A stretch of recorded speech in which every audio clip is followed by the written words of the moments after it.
Assalamualaikum warahmatullahi wabarakatuh. Kami calon guru penggerak Angkatan 11 Kabupaten Pesawaran. Perkenalkan, nama saya Nelawati dari UPTD SMPN 1 Pesawaran. Peran saya sebagai supervisor. Perkenalkan, nama saya Erwin. Saya dari SMK 1 Gedong Tataan. Peran saya sebagai coach. Perkenalkan, nama saya Henisa Fitri. Saya dari UPTD SDN 43 Gedung Tataan. Peran saya sebagai coaching.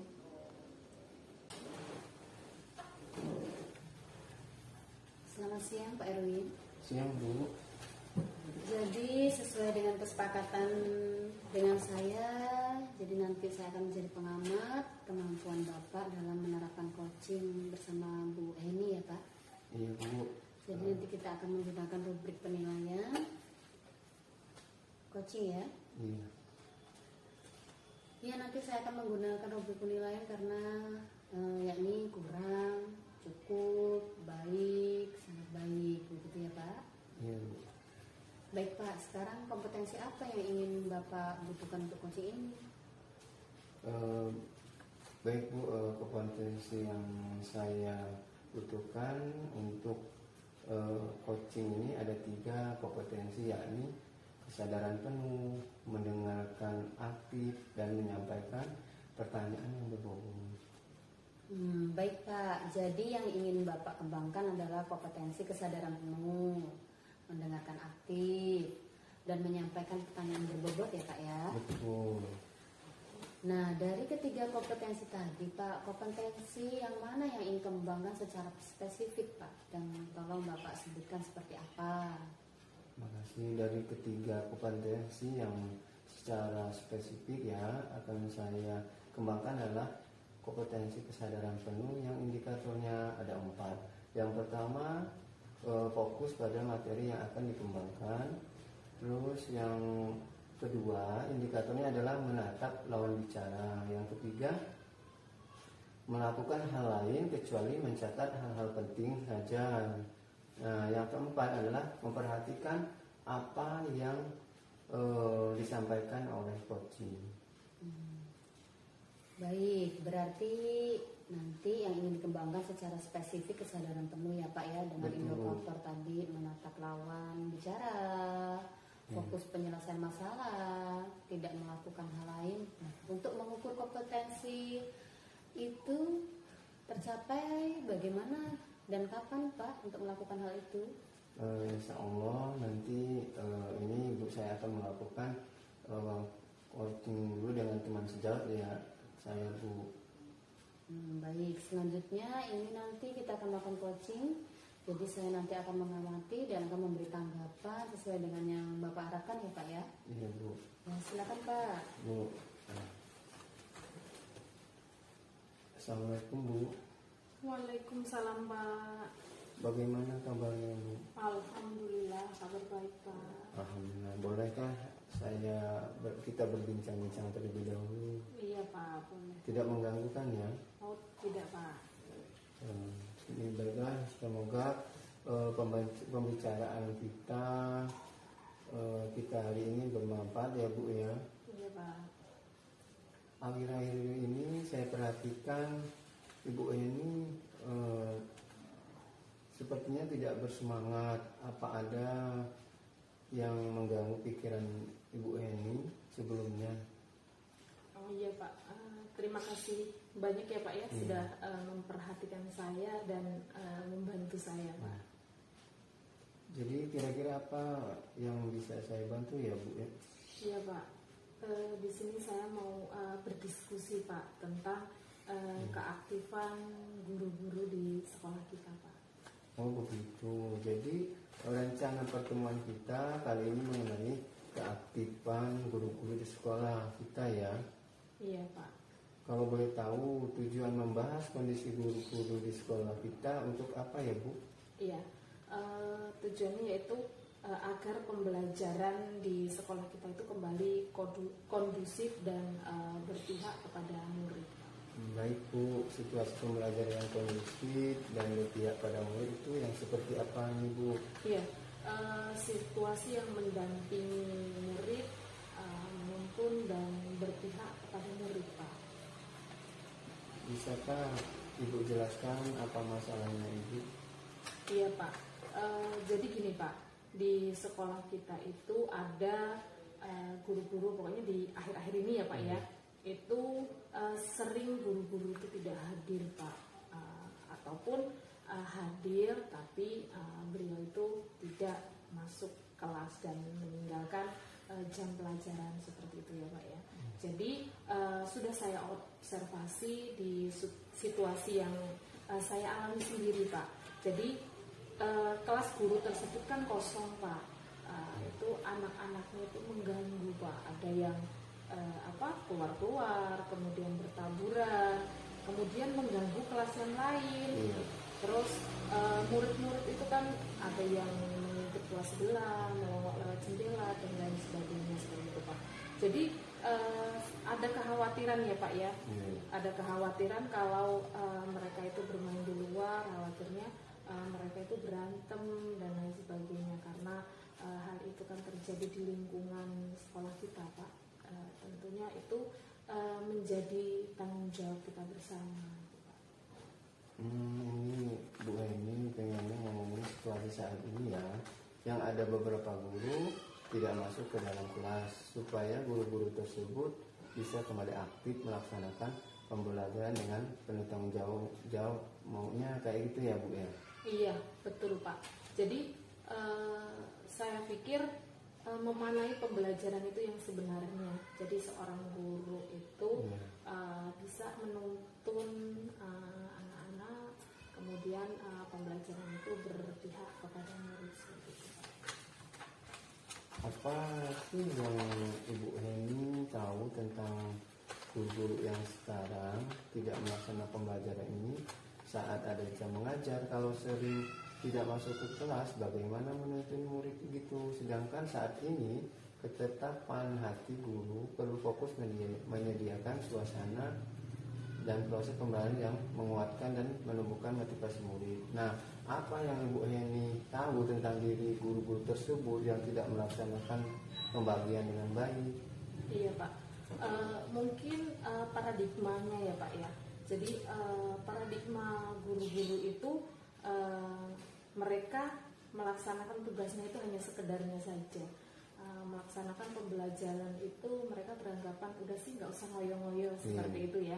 Jadi mereka itu lebih senang yang bersantai, ngobrol-ngobrol, mungkin mainan HP, makan-makan dan lain sebagainya.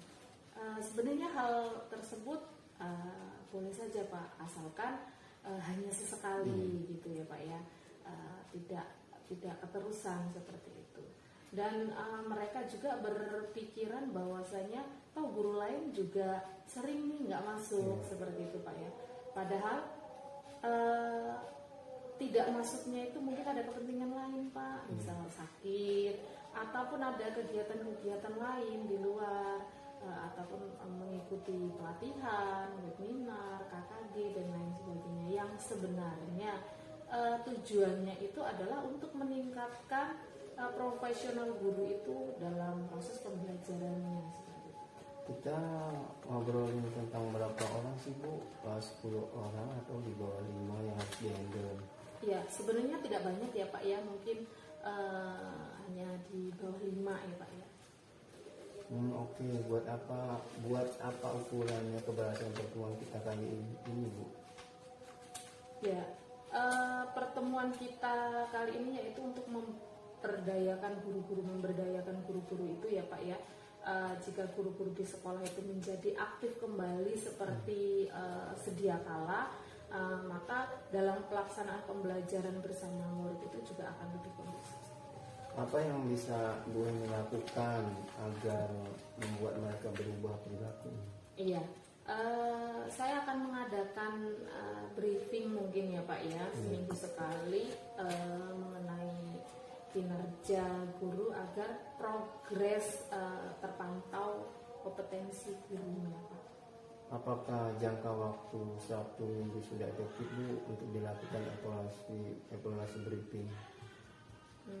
Kalau 1 minggu terlalu cepat ya, Pak ya. Iya, mengingat kita ini kan banyak kegiatannya seperti itu ya Pak ya. Lalu menurut Ibu ini bagaimana mengenai jangka waktu yang terbaik untuk evaluasi pembelajaran melalui briefing itu? Mungkin 1 bulan sekali ya Pak ya, kita melakukan briefing itu. Wah, bagus sekali Bu. Jadi ingin menerapkan briefing bulanan ya, kira-kira ada hal lain lagi tidak Bu? Mungkin saya akan melaksanakan diklat Pak. Jadi mengadakan diklat, pertemuan rutin, kemudian mengundang narasumber yang maksudnya berkompetensi untuk meningkatkan kinerja guru. Oh iya. Wah, ya Bu, ide yang bagus, bisa meningkatkan pengetahuan dan kompetensi guru ya. Lalu apa langkah lain yang lebih baik juga Bu? Apa ya Pak ya? Oh ya, mereka itu perlu diajak berdiskusi Pak ya. Jadi mengajak mereka memposisikan dirinya bagaimana mendidik murid dengan baik, kemudian menumbuhkan guru-guru tersebut supaya bisa mengimplementasikan dirinya sendiri sebagai seorang guru yang menjadi panutan, kemudian menjadi tauladan murid-muridnya. Jadi seluruh warga sekolah itu berdiskusi begitu Pak, yang ngobrol supaya mereka itu bisa menumbuhkan kesadaran untuk bersikap kepada murid-muridnya. Jadi diajak ngobrol dulu ya Bu ya, tentang pandangan mereka mengenai tugas guru menjadi tauladan untuk dirinya murid dan warga sekolah lain. Itu ngobrolnya seperti apa ya Bu? Iya. Saya pikir ngobrolnya bisa secara terbuka ya Pak ya. Jadi mereka lebih terbuka, kemudian lebih nyambung seperti itu ya Pak ya. Jadi ketika kita nyaman, lebih terbuka dengan kepala sekolah, kemudian kepala sekolah ini kan sebagai seorang pimpinan seperti itu Pak ya. Jadi lebih tepatnya tupoksinya itu untuk mengembangkan potensi guru sehingga sekolah itu bisa lebih baik lagi seperti itu Pak. Apa hambatan yang menghalangi untuk mencapai tujuan itu Bu?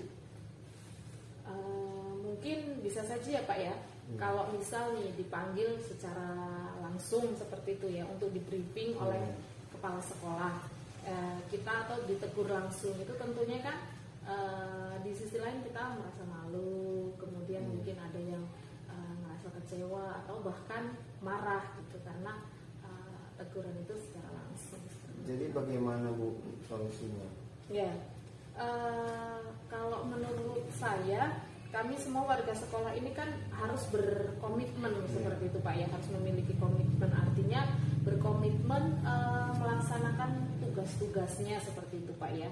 Jadi dengan harapan melihat kita terinspirasi, tersadarkan, tercerahkan seperti itu ya. Jadi selain itu, kepala sekolah juga mungkin bisa menghampiri guru tersebut ya Pak ya, sebagai asas keselarasan seperti itu Pak ya. Jadi disamperin dengan baik, kemudian ngobrolnya mungkin secara baik gitu ya Pak ya, atau mungkin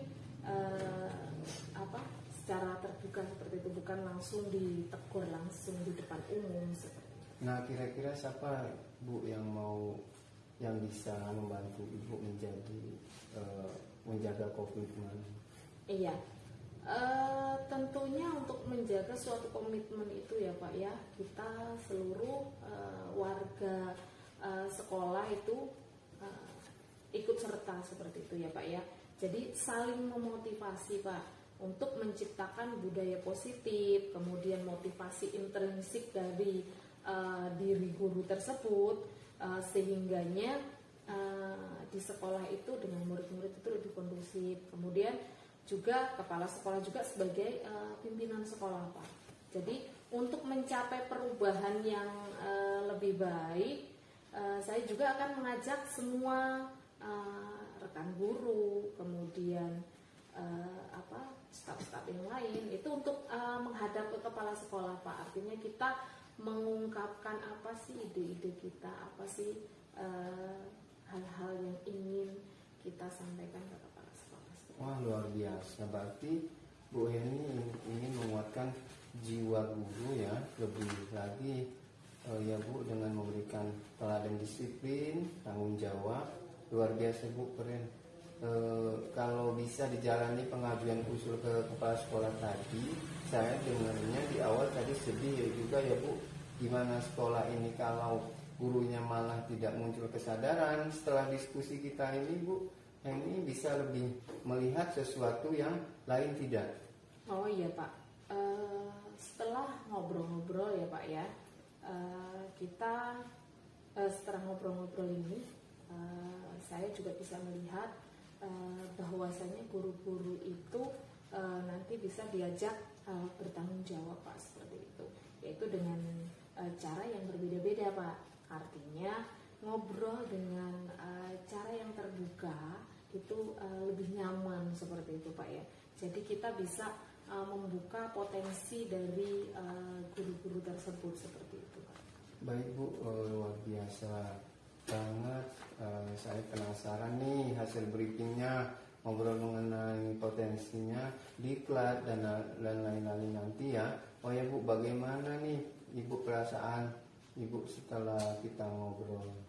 Ya, alhamdulillah ya Pak, setelah kita ngobrol-ngobrol ini tercerahkan Pak. Jadi sudah tercerahkan. Jadi saya lebih yakin Pak, lebih yakin, sadar untuk melakukan langkah-langkah apa nih yang harus saya lakukan nanti. Seperti itu. Syukurlah ya Bu. Nah, ada rencana nggak Bu dalam waktu dekat mau menyampaikan ide ke kepala sekolah? Iya Pak. Jadi rencana saya mungkin besok ataupun lusa, pokoknya secepatnya ya Pak ya. Saya akan menyampaikan kepada kepala sekolah bersama dengan rekan guru dan yang lainnya. Tapi kita tidak akan menegur langsung seperti itu Pak, ataupun memarahi secara langsung guru yang tidak disiplin gitu ya Pak ya. Tetapi kita juga harus saling menghargai, seperti itu. Jadi dengan kita tidak menegur secara langsung itu kan membangun kesopanan. Bagaimanapun guru-guru ini kan seseorang yang luar biasa, seperti itu Pak ya. Jadi bagaimana caranya agar sekolah kita lebih kondusif? Ya seperti itu ya Bu. Seperti itu ya Bu. Selanjutnya bagaimana dengan tindak lanjut dari sesi coaching ini Bu? Iya, saya akan segera menemui beberapa rekan kerja ya Pak ya. Kemudian menyampaikan ide saya itu. Kemudian untuk melihat progres perkembangan, nanti kita akan ngobrol-ngobrol kembali ya Pak ya. Setelah segala macam aksi tadi, saya akan melaksanakan mungkin dalam waktu 2 atau 3 hari ke depan, seperti itu. Terima kasih banyak Pak atas diskusi hari ini.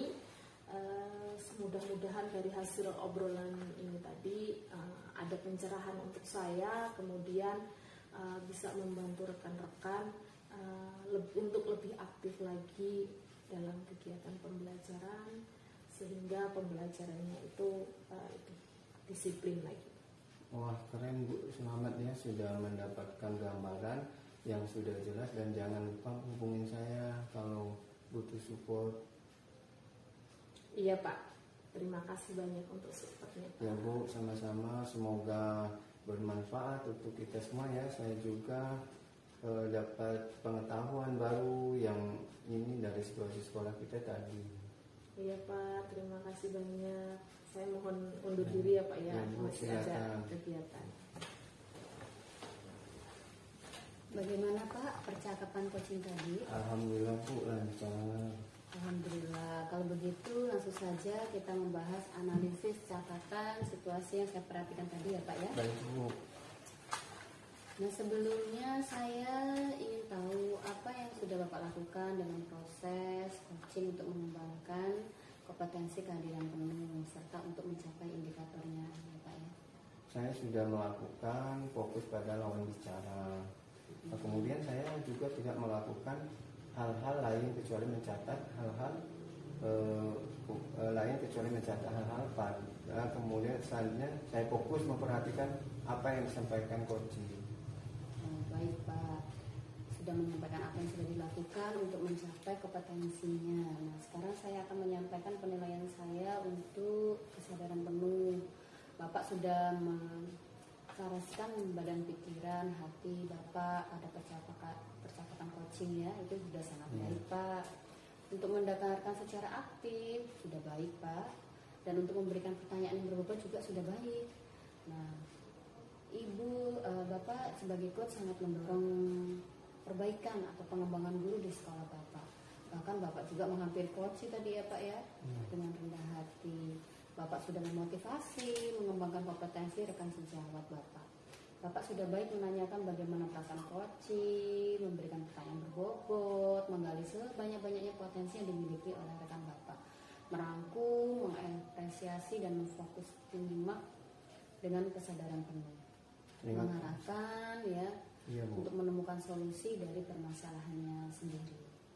Terima kasih Bu sudah menyiapkan waktu dan sudah berkenan menyampaikan hasil catatan saya pada proses coaching, saya pada pengembangan kompetensi, saya sebagai coach. Ya sama-sama Pak, saya juga terima kasih Pak. Saya juga mendapatkan pengalaman baru juga, baik penilaian Bapak sudah baik, tapi mungkin ada yang ingin Bapak lebih kembangkan lagi Pak? Pada proses coaching kan berikutnya kompetensi yang ingin saya kembangkan lagi adalah kompetensi mendengarkan secara aktif Bu. Oh baik, kompetensi yang ingin Bapak kembangkan lagi itu kompetensi mendengarkan secara aktif. Yang akan saya lakukan untuk memperbaiki kompetensi tersebut, saya akan berusaha untuk memperbaiki kekurangan saya. Yang ketiga, saya akan melatih. Yang terakhir, yang akan terus belajar dengan cara mencari, memahami dari berbagai literatur tentang proses coaching dan public speaking. Bagus sekali Pak. Jadi nanti Bapak akan merefleksi, memperbaiki, banyak berlatih. Baik sekali. Terima kasih ya Bu. Nah rencananya yang baik ini Bapak kapan akan melakukannya Pak? Insya Allah segera mungkin ya Bu. Saya akan menggunakan kalau ada rekan menunggu kalau ada rekan sejawat, saya nanti akan coaching Bu. Saya akan menghampiri rekan yang terlihat sedang bingung dan bermasalah ya. Ya, baik. Jadi nanti setelah saya mendengar ada teman yang Bapak coaching, kita akan bertemu lagi ya Pak ya, untuk mengetahui kemampuan coaching Bapak supaya berkembang. Baik Bu, nanti saya akan sampaikan perkembangannya setelah saya melakukan proses coaching ya Bu. Iya Pak. Baik Bu, terima kasih sudah menyempatkan waktu dan menyampaikan hasil pengamatan ini. Saya mudah-mudahan ini membawa kebaikan untuk saya ya Bu. Iya Pak, sama-sama Pak. Terima kasih Pak. Terima kasih Bu. Ya.